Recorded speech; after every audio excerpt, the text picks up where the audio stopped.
bisa panggil Pak Sandi, langsung datang dari Madura. Jadi mohon maaf sebelumnya Jaga kurang bisa pakai bahasa biasa. Iya.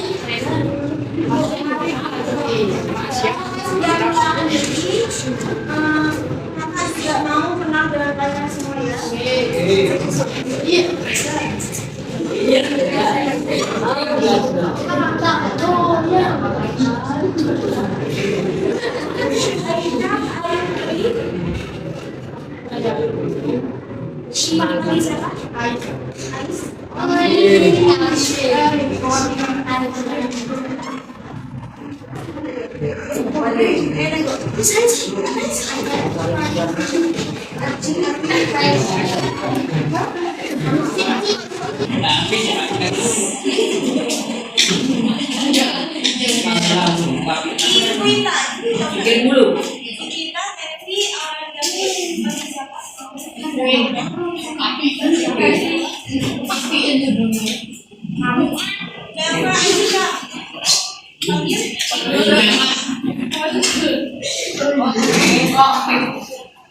Daniel, Willy, Alfis. Belum, Pak. Willy.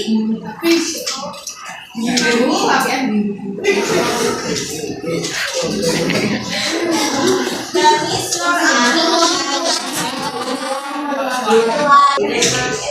Sulis.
Siang, malam, pagi, siang, malam,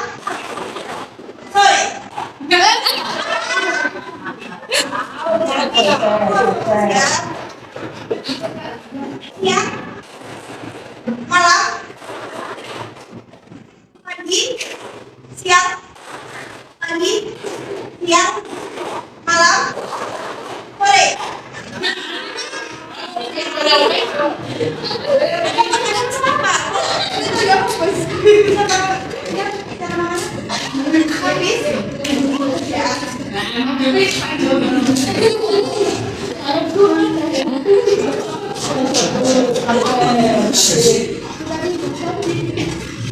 Ada iklan jahit kok, orang iklan jahit.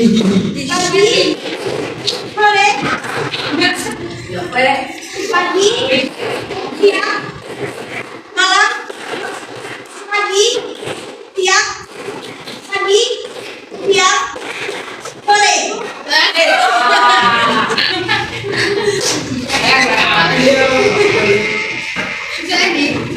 Loh,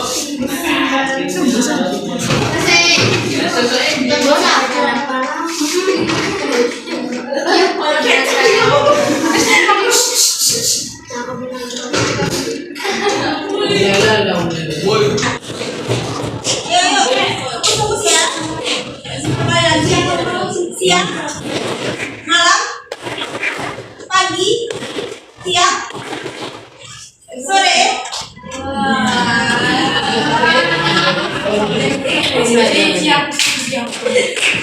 Kali ini kita akan belajar mengenai permintaan dan penawaran. Sebelum kita ke pembelajaran, Pak Sofi bakal menjelaskan mengenai tujuan pembelajaran. Yang pertama itu menjelaskan pengertian permintaan dan penawaran. Yang kedua, mengidentifikasi faktor-faktor permintaan dan penawaran. Dan yang ketiga, mendeskripsikan faktor-faktor permintaan dan penawaran. Nah, sebelumnya kakak kasih ulang lagi mengenai pembelajaran kemarin tentang kegiatan ekonomi kan? Jadi manusia ini kan merupakan makhluk ekonomi. Jadi manusia ini pasti memiliki kebutuhan setiap harinya dan pastinya akan bekerja untuk menghasilkan sesuatu yang nantinya bisa digunakan untuk mendapatkan barang atau jasa yang mereka inginkan. Nah, proses kegiatan ini biasanya disebut dengan kegiatan ekonomi. Lalu, apa itu kegiatan ekonomi? Ada yang tahu apa itu kegiatan ekonomi? Jual beli.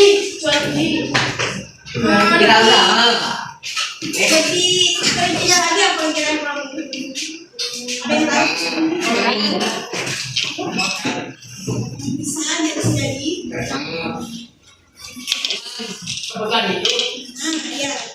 Iya.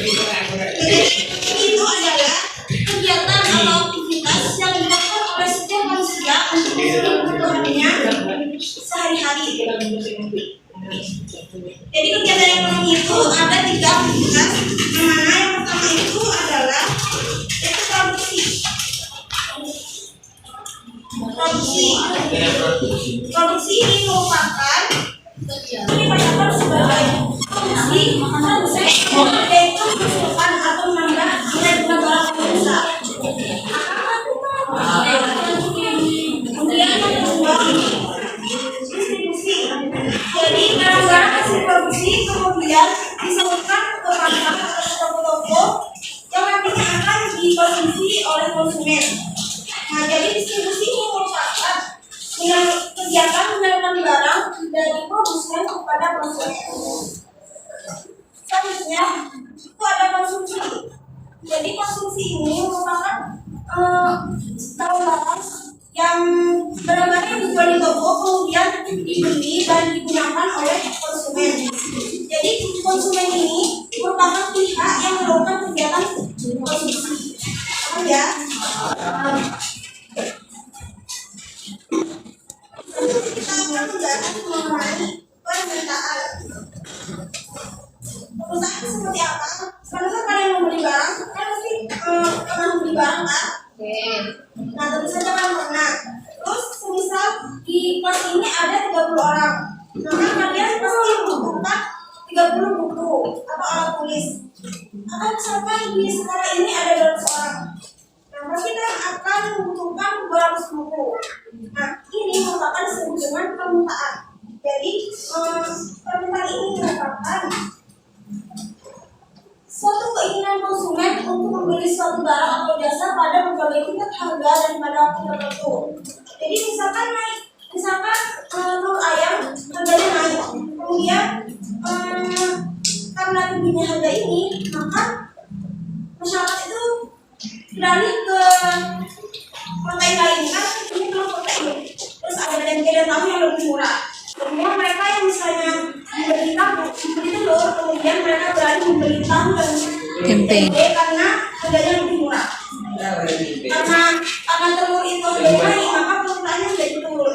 Tapi kalau misalkan harga telur itu turun, maka permintaan akan semakin naik. Misalnya lagi kedai nasi goreng yang dimana permintaan itu naik karena harganya itu per porsi 11.000. Tapi kemudian kedai nasi goreng ini dia ingin meningkatkan keuntungan sehingga dia itu menambah harga menjadi 12.000. Nah, karena mereka menambah harga, jadinya pembeli itu menjadi lebih rendah karena harganya yang lebih mahal. Paham kan ya? Selanjutnya hukum permintaan. Jadi hukum permintaan ini berbunyi semakin rendah harga barang atau jasa, maka semakin banyak jumlah barang atau jasa yang diminta. Sebaiknya semakin tinggi harga barang dan jasa, semakin sedikit jumlah barang atau jasa yang diminta. Jadi lebih singkatnya lagi hukum permintaan ini, jika harga barang naik, maka permintaan akan menurun. Tapi jika harga barang murah, maka permintaan ini akan menurun. Jadi kan ya hukum permintaan. Selanjutnya, faktor-faktor yang mempengaruhi jumlah permintaan. Yang pertama itu ada harga barang, kemudian ada pendapatan masyarakat, ada selera masyarakat, ada kualitas barang, harga barang lain, jumlah penduduk, dan perkiraan masa depan. Mari kita bahas satu persatu ya. Yang pertama itu harga barang.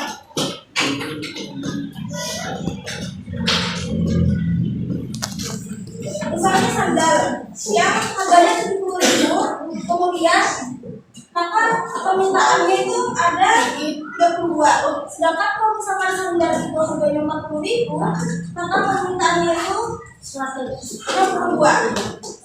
Jadi dan dapat disimpulkan bahwasanya jika harga barang meningkat, maka permintaan atau jumlah barang akan sedikit.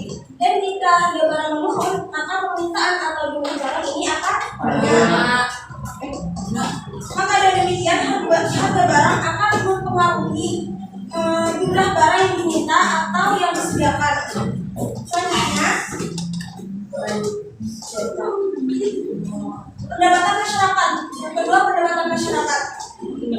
Misalkan dari masyarakat itu mereka punya pendapatan 300.000, maka jumlah barang yang diminta itu ada 10 buah. Tapi jika pendapatannya 60.000, maka jumlah barang yang diminta itu hanya 2 buah. Dan demikian dapat disimpulkan bahwasanya jika pendapatan masyarakat naik, maka akan bertambah pula barang yang diminta. Sebaliknya, jika pendapatan masyarakat menurun, maka berkurang jumlah barang yang diminta. Paham ya? Yang ketiga,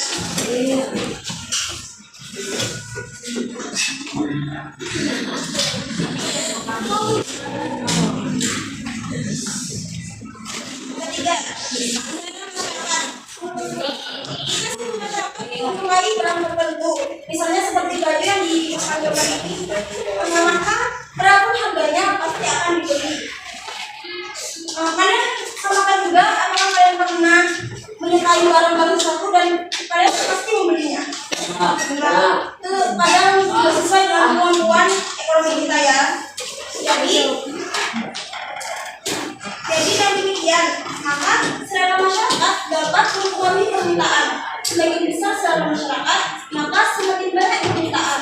Sebaliknya, semakin kecil selera masyarakat, maka semakin menurun permintaan suatu barang. Selanjutnya itu kualitas barang. Nah, berkualitas baik atau tas yang berkualitas buruk? Tentunya kalian pasti akan membeli tas yang berkualitas baik. Dan tentunya barang atau tas yang berkualitas baik itu pasti banyak peminatnya. Maka dari itu dapat disimpulkan bahwasanya berbaca. Tadi silakan baca. Jika kualitas terlibat naik maka permintaan akan tapi jika pada tersebut terjadi maka akan sedikit atau menurun permintaan akan Paham ya? Selanjutnya harga barang lain.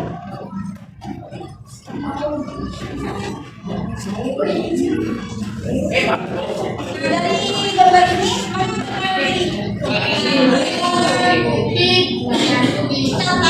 ternyata ribu atau netrik yang harganya 12.000. Ya, tentunya kalian akan membeli barang yang harga yang terjangkau karena kan dibandingkan dengan catatan netrik ini lebih murah dan juga harga barang lain ini harus sejenis ya. Kalau makanan berarti makanan, kalau minuman berarti minuman seperti itu. Jadi dapat disimpulkan bahwasanya permintaan satu barang itu dapat dipengaruhi oleh harga barang yang lainnya.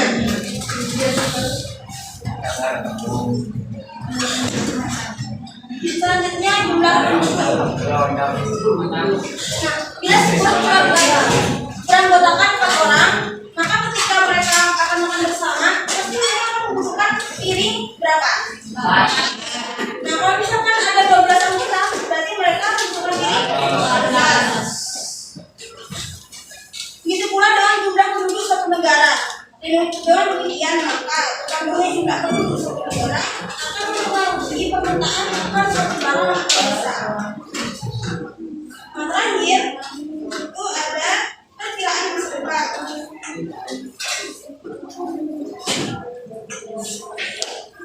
Kalau diperkirakan harga barang akan naik, maka tetapi kalau diperkirakan akan turun atau tetap, maka permintaan akan menurun atau tetap.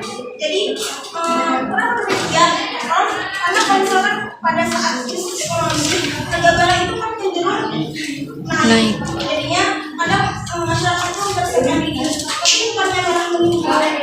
Kan kalau meninggal itu juga boleh ya. Tapi bolehnya hanya sedikitnya, sebulan atau 2 bulan. Jangan sampai menimbun bertahun-tahun. Misalkan kayak penjual warga ya, kan tahu kan? Itu kalau misalkan kalian tahu akan pada bulan ini akan ada kenaikan harga pada beras.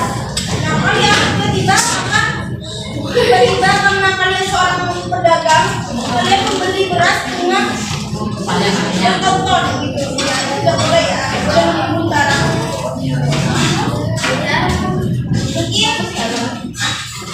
Ditutup ya, bisa sampai ke permintaan. Nanti minggu depan siapa?